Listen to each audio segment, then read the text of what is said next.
I fully went into that game at Anfield expecting us to get battered. I was expecting the Ragnick interview to be plastered all over my timeline, but all of a sudden, we're back, baby. Well, not quite, but it's an improvement, no doubt. The players provided that passion, that bite to the performance. No doubt Roy Keane would have been a little bit more happy with it.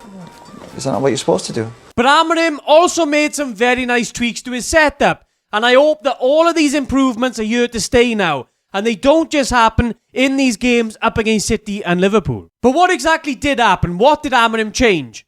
Well, in that game up against Newcastle, United didn't do enough to stop them playing for the middle of the pitch. United set up like this, largely in a 5-2-3, not really applying a lot of pressure onto the ball, but then also leaving these midfielders in acres of space, and Newcastle had an absolute field day. You run it on a little bit and you can see that space is still there. Not enough players in United's midfield to stop the ball getting played through. But then there's also the centre-backs not stepping out onto those players as free, and then it just caused havoc. A little bit later on again, you can see if the ball goes out wide, but you've got Ahmad and Casemiro there marking 2 or 3 players on the edge of United's box.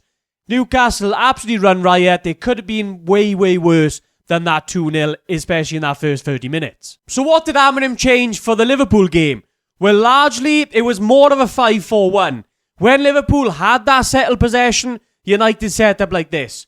Højlund obviously out of picture up front, but you can see the line of 5 at the back and the line of 4 in midfield. Very condensed into the middle of the pitch as well, trying to stop Liverpool having easy avenues into that middle of United's pitch.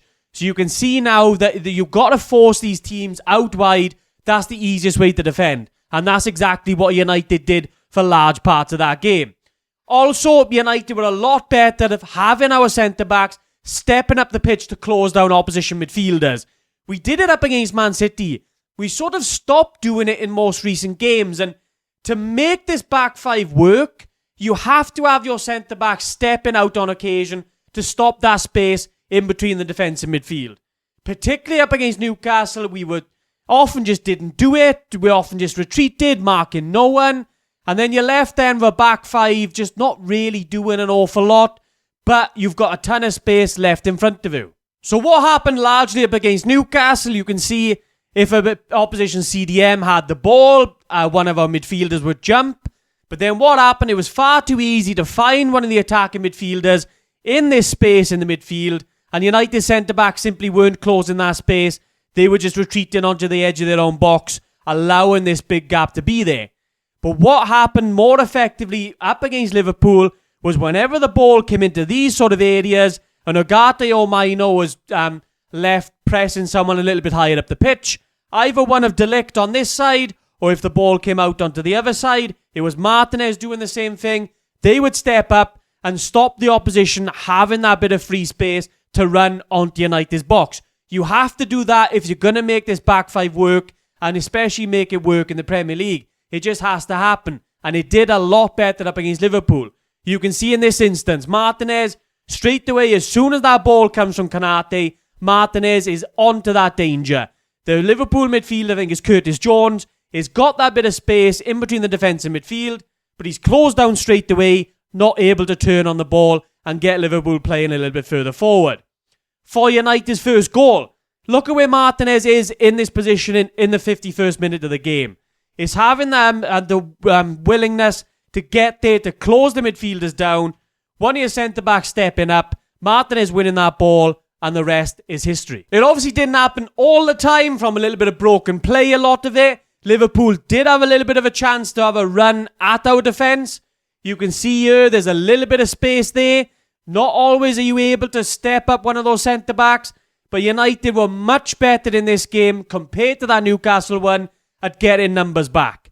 Having those extra legs in midfield with Ugarte, Fernandes and Maino in there, that also made a massive difference. You combine the centre-backs being a little bit more proactive, you've seen all 3 centre-backs making crunching tackles a little bit higher up the pitch.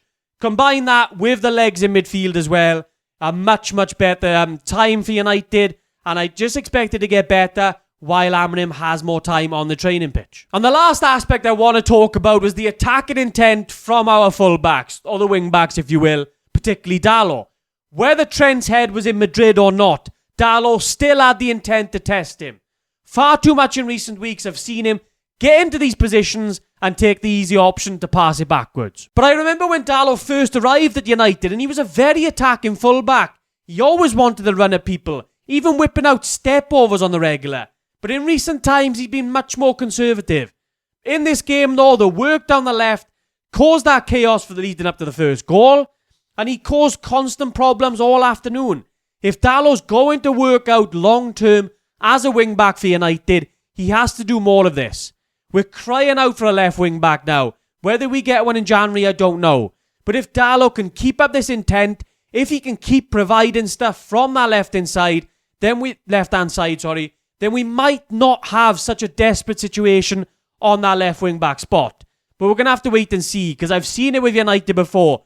We do stuff in certain games, go into the next one, it doesn't happen. But we got to see more of it now. More promising from him and Mazraoui, but we just need to see it more often. And there we are, guys. Let me know down in the comments down below what you thought was the best aspect coming out from this Liverpool game. As always, stay tuned for everything United. Please subscribe, guys.